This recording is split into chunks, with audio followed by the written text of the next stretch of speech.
दिवाळी फराळ बनवण्यासाठी खास टिप्स। आधी दिलेल्या पदार्थांसाठी आणखी काही प्रगत टिप्स आणि संभाव्य समस्यांवर उपाय खालीलप्रमाणे आहेत। खुसखुशीत करंजीला पदर सुटावेत यासाठी पिठाची पोळी लाटून त्यावर साजूक तूप आणि कॉर्नफ्लॉवर किंवा मैद्याचे मिश्रण साठा लावा। त्याची घट्ट गुंडाळी करून त्याचे छोटे गोळे कापून पुरी लाटा। यामुळे करंजीला छान पदर सुटतात। चकलीच्या पिठात तेलाच्या मोहनाऐवजी घरचे पांढरे लोणी वापरल्यास चकली तोंडात टाकताच विरघळते आणि हलकी होते। चकलीला अधिक खुसखुशीत करण्यासाठी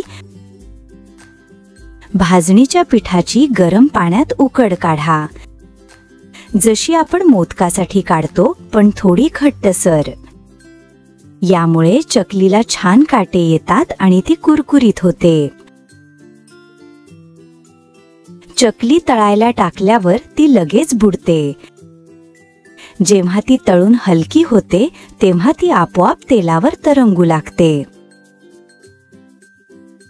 तरंगू लागल्यावरच तिला पलटा। जर तुम्हाला जास्त दिवस टिकणारे आणि रवाळ लाडू हवे असतील तर पिठी साखरेऐवजी साखरेचा पक्का पाक करून त्यात भाजलेला रवा घाला। यासाठी 1 तारी पाक वापरावा। लाडवाला खव्यासारखा मावा स्वाद आणण्यासाठी रवा भाजून झाल्यावर त्यात 2-3 चमचे मिल्क पावडर घाला आणि मिश्रण एकजीव करा।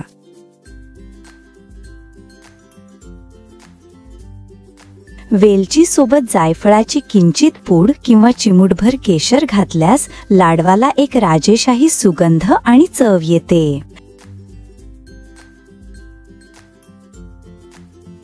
चिवड्याच्या फोडणीत थोडी बडीशेप आणि धणे घातल्यास चिवड्याला एक वेगळीच चव येते। फोडणी झाल्यावर गॅस बंद करून त्यात किंचित आमचूर पावडर किंवा सायट्रिक ॲसिड, लिंबू सत्व घाला।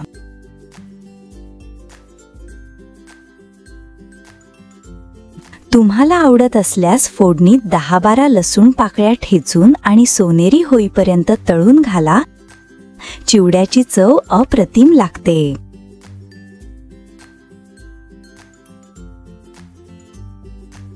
खुसखुशीत शंकरपाळ्या तळून झाल्यावर साखरेच्या 1 तारी पाकात घोळवून घ्या। यामुळे त्यांना एक वेगळीच चव आणि चमक येते। अनारशासाठी तांदूळ नवीन आणि चिकट असावा, तरच अनारसे चांगले होतात। अनारसे नेहमी एकाच बाजूने तळतात। जाळीदार अनारशासाठी पीठ आंबवणे, फर्मेंटेशन ही सर्वात महत्त्वाची पायरी आहे। यामुळेच अनारशांना छान जाळी पडते।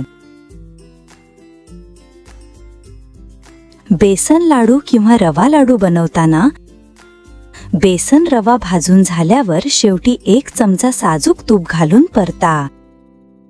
यामुळे लाडूंना अप्रतिम सुगंध येतो। चिवडा तयार झाल्यावर त्यावर 1 चमचा कडकडीत गरम तुपाची धार सोडा। चिवड्याची चव दुप्पट होते। गोडाच्या पदार्थांमध्ये लाडू, शंकरपाळी, वेलची पूड सोबत जायफळाची किंचित पूड घाला।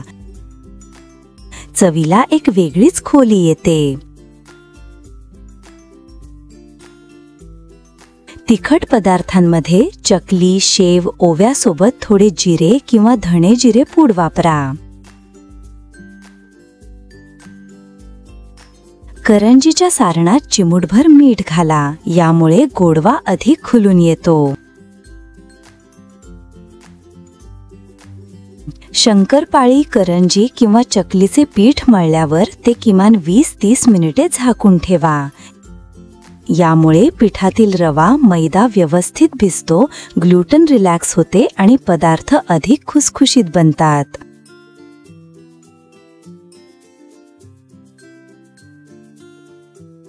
पदार्थ बिघडल्यास उपाय. करंजी तेलात फुटल्यास, विरघळल्यास उपाय. सारण बाहेर येऊन तेल खराब होते. तेल लगेच गाळून घ्या. पुढच्या करंज्या भरताना कडा व्यवस्थित बंद करा.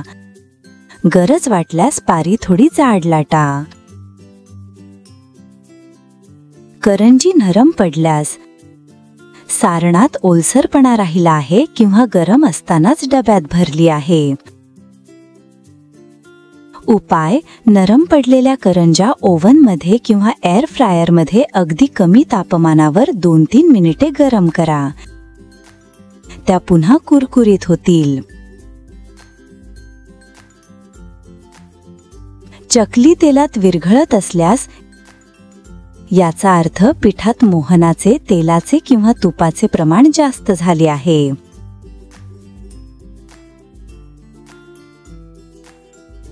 उपाय. पिठात 1-2 चमचे तांदळाचे पीठ किंवा भाजणीचे पीठ कोरडेच मिसळा आणि पुन्हा हलक्या हाताने मळून घ्या.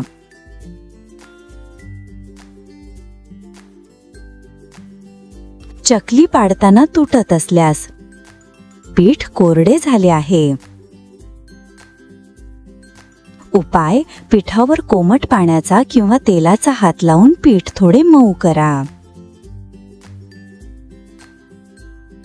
चकली कडक झाल्यास पिठात मोहनाचे प्रमाण कमी आहे. उपाय. तळलेल्या चकल्यांचे काही करता येत नाही, पण पुढच्या घाण्याच्या पिठात 1 चमचा गरम तेल घालून ते व्यवस्थित मिसळा. शंकरपाळी तेलकट झाल्यास पीठ सैल मळले गेले आहे किंवा तेल योग्य तापलेले नाही. उपाय. पुढचा घाणा तळण्यापूर्वी तेल व्यवस्थित गरम होऊ द्या. मळलेल्या पिठात थोडा मैदा घालून ते घट्ट करा.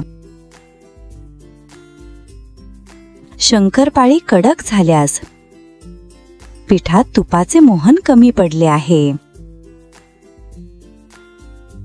उपाय. अशा कडक शंकरपाळ्या मिक्सरमध्ये बारीक करून त्यात थोडे तूप आणि पिठी साखर घालून लाडू वळता येतात, किंवा त्याचा शिरा बनवता येतो.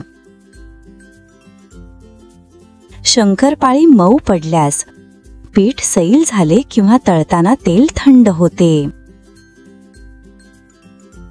उपाय. त्यांना पुन्हा एकदा गरम तेलात तळून कुरकुरीत करता येते. चिवडा नरम झाल्यास पोहे व्यवस्थित भाजले गेले नाहीत किंवा हवेतील आर्द्रतेमुळे नरम पडले आहेत. उपाय. चिवडा मोठ्या कढईत मंद आचेवर कुरकुरीत होईपर्यंत पुन्हा परता किंवा मायक्रोवेव्हमध्ये 1-2 मिनिटे फिरवून घ्या. चिवडा तेलकट झाल्यास तळण्याचे साहित्य शेंगदाणे, खोबरे जास्त तेल शोषून घेतात. उपाय. चिवड्यात थोडे भाजलेले पोहे किंवा मुरमुरे मिसळा. यामुळे अतिरिक्त तेलकटपणा कमी होईल.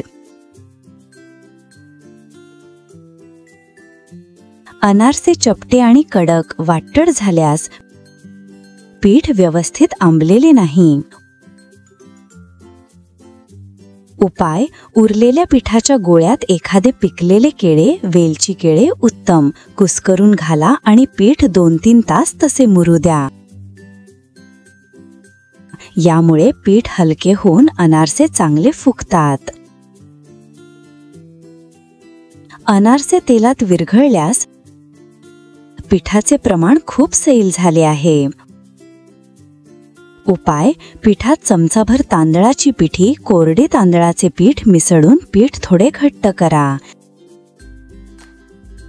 कधी कधी पीठ उष्णतेने सैलसर झाले तर पीठ फ्रीजमध्ये ठेवावे. अनारशांना जाळी पडत नसल्यास पिठाचे आंबणे योग्य झालेले नाही. उपाय: जर पीठ नीट आंबले नसेल तर ते थोड्या उबदार जागी 1 दिवस जास्त ठेवा किंवा खसखसमध्ये थोडी साखर टाकून अनारसा थापा.